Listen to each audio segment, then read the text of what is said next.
Até porque a gente espera mais do que 30 segundos, como foram na ONU, né, lá em Nova York, que foi só uma passada, um encontro no corredor, um saindo, outro entrando, e mesmo assim já rolou a química. Então a gente espera um encontro bem maior do que esse, né, Basília? Química, física, história, português, inglês, como o presidente Lula todas disse, as disciplinas. uma indústria petroquímica, não foi nenhuma química. Né? Bom, Basília, vamos chamar agora para a nossa conversa a Mariana Dionísio, que é cientista política, professora da Universidade Estadual do Ceará, para saber a questão, de fato, política desses encontros, dessa relação, esse diálogo aberto entre os dois países.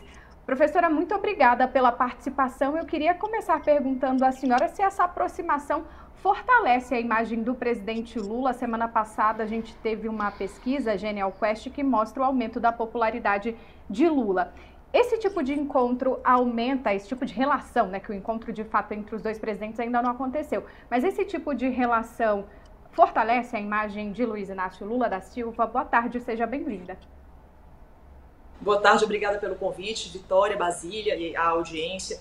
Bom, o primeiro impacto que a gente percebe dessa rodada de negociações do presidente Lula com o presidente Donald Trump, sem dúvidas, é a imagem de equilíbrio, né, de volta de negociações, principalmente em pé de igualdade. A imagem que passa é de um presidente que é um bom negociador, a imagem que passa é de um presidente que possui força internacional, que tem condições de conduzir tratativas de geopolítica de maneira muito adequada, sem arroubos emocionais, sem discursos emotivos, mas sim voltado a elementos mais pragmáticos. Né? O que acontece no Brasil, a economia brasileira será afetada ou não, e isso fortalece a imagem do país. Isso fortalece um semblante de soberania, né, mais arrefecida, e isso é importante tanto para o capital eleitoral do presidente Lula, quanto para a estabilidade do Brasil diante da economia internacional. Isso é sempre muito importante. E o resultado dessa pesquisa reflete muito bem essa guinada. Né? A população brasileira começa a enxergar, para quem não enxergava ainda, começa a enxergar essa tentativa de estabilidade, de relacionamento diplomático, de retomada dos diálogos, como sendo um posicionamento de fortaleza do presidente Lula.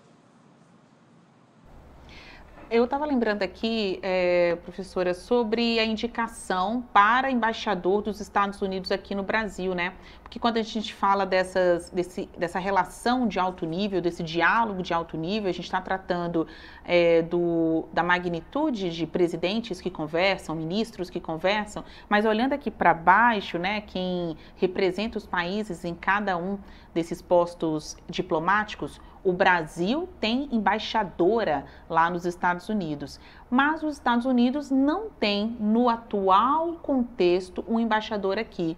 E aqui uma nota de rodapé: a última embaixadora americana no Brasil foi indicada pelo governo Biden. Eu estive em conversas, encontros de jornalistas na embaixada americana aqui no Brasil, e a informação, até a própria então embaixadora dizia, é que uma vez Trump de volta ao governo, ela não passaria nem sequer um dia mais no Brasil, porque ela não queria ser caracterizada, identificada pelo governo trumpista, não queria receber ordens do Trump.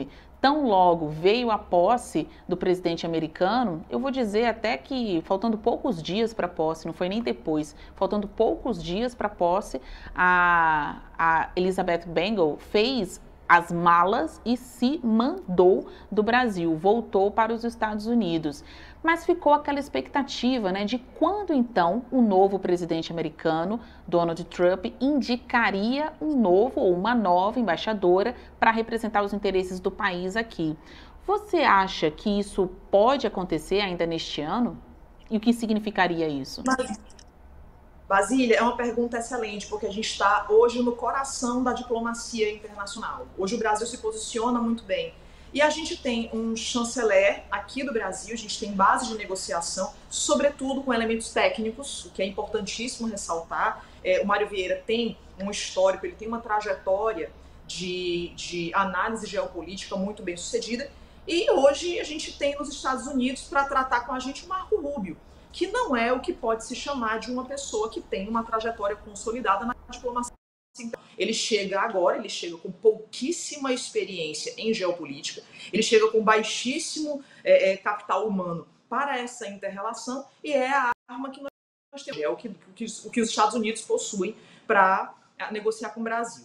Para o Brasil, não é a maior das prioridades nós termos essa relação de embaixada, a não ser para assuntos estratégicos, né? O que a gente precisa efetivamente é de uma relação comercial equilibrada. Para os Estados Unidos, é a última de suas prioridades. Então é pouco provável que haja um empenho específico em colocar um nome-chave agora nesse momento, né, nessa segunda rodada de 2025. Né? Não é uma prioridade, tratam-se de outras prioridades agora. Né? A temática que o presidente Lula tem conversado por meio do seu chanceler com o governo norte-americano, por meio do secretário de Estado, ela é muito específica de balança comercial. Né? São 5 os pontos que estão sendo tratados e que a gente precisa sempre ressaltar. Primeiro, acordos negociais que façam sentido, acordos bons, né? O que envolve a alta do etanol, né? Possibilidade de competitividade do etanol americano aqui no Brasil, que para nós não é o melhor dos negócios, mas se for para aceitar alguma coisa que seja isso, é a tentativa, né, de negociação sobre as terras raras, especialmente para elementos magnéticos, enfim. E a gente tem, claro, o apoio do dólar como moeda internacional, que é tudo que os Estados Unidos precisam, querendo empurrar a goela abaixo o dólar, inclusive nos BRICS. Né? A gente tem muitas outras demandas que são prioritárias e para os Estados Unidos também. Então não há uma previsão, pelo menos para agora, não é uma prioridade dos Estados Unidos a negociação para a composição de uma burocracia de embaixada nesse momento aqui no Brasil. A senhora acha que a questão da moeda que o Lula defende, né, no BRICS, seja uma moeda de troca? Porque hoje o comércio é feito com dólar. Lula quer uma moeda própria. Isso pode se tornar um ponto estratégico de negociação? Para ceder? Vitória e Brasília é um ponto de negociação que acredito ser muito pouco provável que Lula retroceda. É muito pouco provável. Porque o grande trunfo do Brasil e dos países que compõem o BRICS hoje é tentar dar mais competitividade internacional a outras moedas. E isso é um grande receio do governo Donald Trump, que quer empurrar, insisto, ele precisa empurrar a força do dólar, ele precisa retomar a envergadura da moeda dólar para outros países, sobretudo para blocos econômicos. E o Brasil não abre mão. Né? É o tipo da negociação que tende a não avançar, é o tipo da negociação que o Brasil não tende a retroceder, a não ser realmente que haja uma grande moeda de troca norte-americana, mas via de regra, pelo que a gente tem visto do posicionamento do Brasil em geopolítica, sobretudo nos blocos internacionais, o dólar não é a maior prioridade como moeda internacional. E isso acho que é um assunto que tem sido tratado tradicionalmente pelo governo Lula, desde sempre, não é desse governo Lula, não é dessa gestão Lula, tem sido tratado desde sempre, desde o início da sua primeira gestão, como uma tentativa de diminuir a importância internacional do dólar para tentar valorizar a circulação de outras moedas em termos internacionais.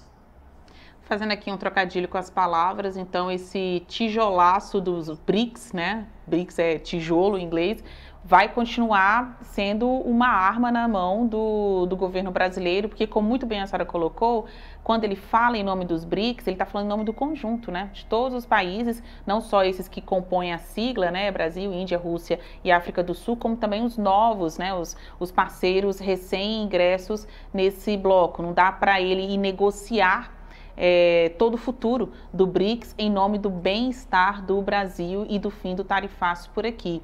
Então, professor, eu queria saber da senhora no que o Brasil poderia ceder, porque a gente está falando de soberania, de democracia, resultado de decisões feitas pelo Supremo Tribunal Federal, o tarifaço.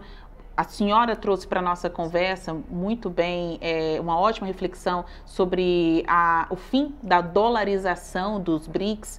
Então, no que o Brasil ainda poderia ceder para melhorar, azeitar mais esse diálogo com Trump? Não vai ser só pelos belos olhos, se é que tem, do presidente Lula, né? A parte dos belos olhos eu vou deixar, né, para a subjetividade de cada um, que essa parte é meio pesada.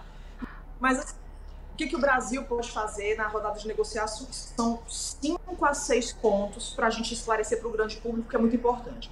Primeiro ponto, que é o mais essencial, o mais urgente, tarifaço. Né? A tentativa de diminuir o peso do tarifaço, a tentativa de resgatar a política de commodities, diminuindo, é claro, o prejuízo para o Brasil e, de repente, para outros países, inclusive os que compõem os BRICS. Então, esse ponto, a parte econômica e principalmente a parte de negociar sobre o valor dos commodities, é uma prioridade para o Brasil e aí talvez não haja muito o que se ceder. Qual é a moeda de troca do Brasil? Hoje, a moeda de troca do Brasil é um pedido antigo dos Estados Unidos, que é a tentativa de inserir o etanol americano no comércio brasileiro para tentar alguma competitividade. Ora, nós somos um dos maiores produtores de cana-de-açúcar do mundo. Então, para o Brasil, ceder nesse aspecto não vai gerar um grande prejuízo. Economicamente é interessante, é mais um item de mercado que não tende a chegar a prejudicar a nossa economia interna. Então, talvez esse seja o ponto que o Brasil possa ceder. A gente tem hoje uma tratativa sobre as terras raras, mas a gente tem duas categorias de terras raras. A gente tem terras raras leves e as terras raras pesadas. As terras raras pesadas é o que interessa para os Estados Unidos hoje por causa dos minéticos, né, por causa da extração de minérios magnéticos, considerando que as relações dos Estados Unidos com China estão erráticas, né, elas estão capengando, estão de mal a pior. Então, se Estados Unidos conseguem, por via brasileira, um acesso à extração de minérios em terras raras, especificamente terras raras pesadas, também é um bom negócio para os Estados Unidos. Para o Brasil, a cessão da exploração não é algo que comprometa a soberania, tampouco os negócios do Brasil com a China e com outros países com quem trata sobre minérios de terras raras. E para os Estados Unidos é essencial porque é matéria-prima para armamento, para tecnologia, para celular, enfim, para praticamente tudo.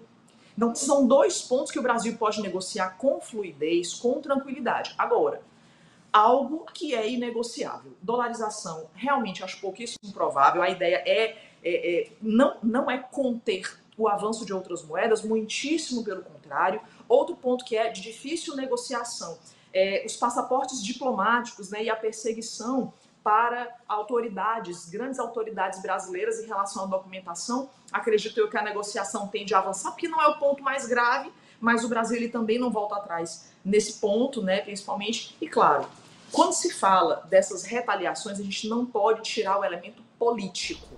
Hoje não é mais uma prioridade do governo Donald Trump defender mais a direita do que a própria economia. Então esse é um ponto de negociação que acabou favorecendo o Brasil.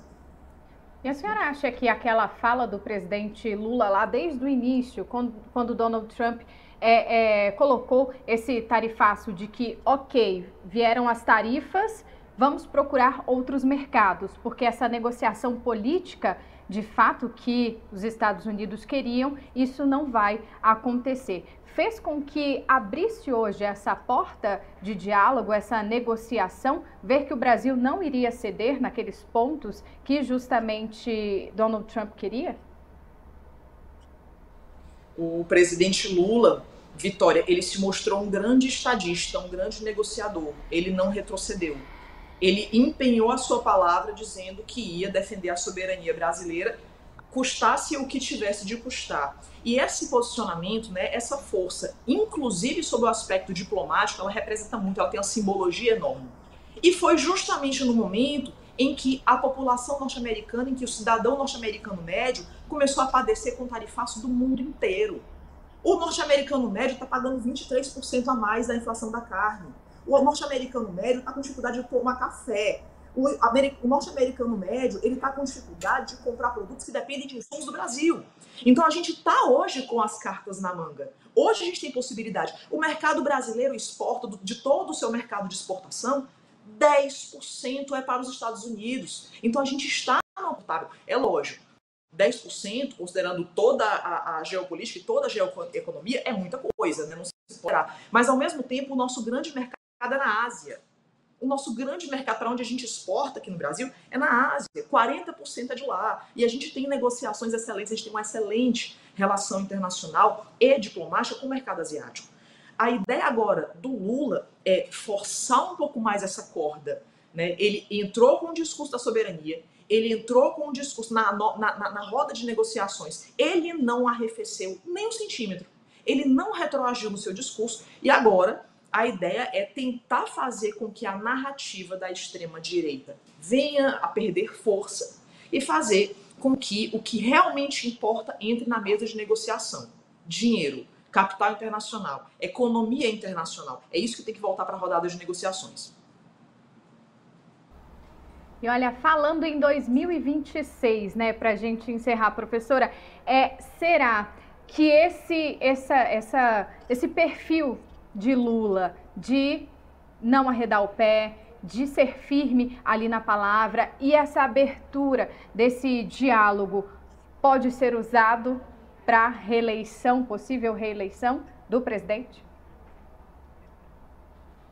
Vitória, não há um passo que se dê antes de uma eleição majoritária, porque senão passos destinados àquela eleição majoritária. Sem dúvidas, né? Isso vai ser utilizado, quem trabalha com ciência política, quem acompanha eleições, ou mesmo aquele cidadão que é muito curioso de política partidária, ele já percebeu, né? Já se percebe que essa postura de fortalecimento, essa postura de buscar a soberania acima de qualquer coisa, é uma postura de um estadista. O Brasil precisa de um presidente que tenha boas relações com o resto do mundo, ele precisa de um presidente equilibrado, que tenha um discurso que agregue e não que afaste. E em nenhum momento de toda essa disputa, de toda essa narrativa política, percebam, em nenhum momento Lula deixou de medir as suas palavras ao tratar com a política norte-americana em específico. Né? A tratativa dele na rodada da ONU deu para ver muito claramente, né? A gente viu quando as câmeras filmavam ele junto ao presidente Donald Trump, era algo rápido, né? Fala-se muito na química, né? Foi algo muito rápido, mas foi algo que fez sentido para o Brasil num aceno positivo de bastante cordialidade. A gente não consegue manter a cordialidade quando a câmera vira para a Janja. É verdade, né, que eu tinha um rosto muito enternecedor nesse momento. Mas, ao mesmo tempo, o presidente Lula ele se preocupa em manter essa imagem de cordialidade, de equilíbrio, de estabilidade e, principalmente, de defesa das instituições. Isso é a cara das eleições deles. Dionísio, cientista política, professora da Universidade Estadual do Ceará. Muito obrigada pela participação ao vivo com a gente aqui no Poder Expresso. Boa tarde. Boa tarde, obrigada. Valeu, obrigada.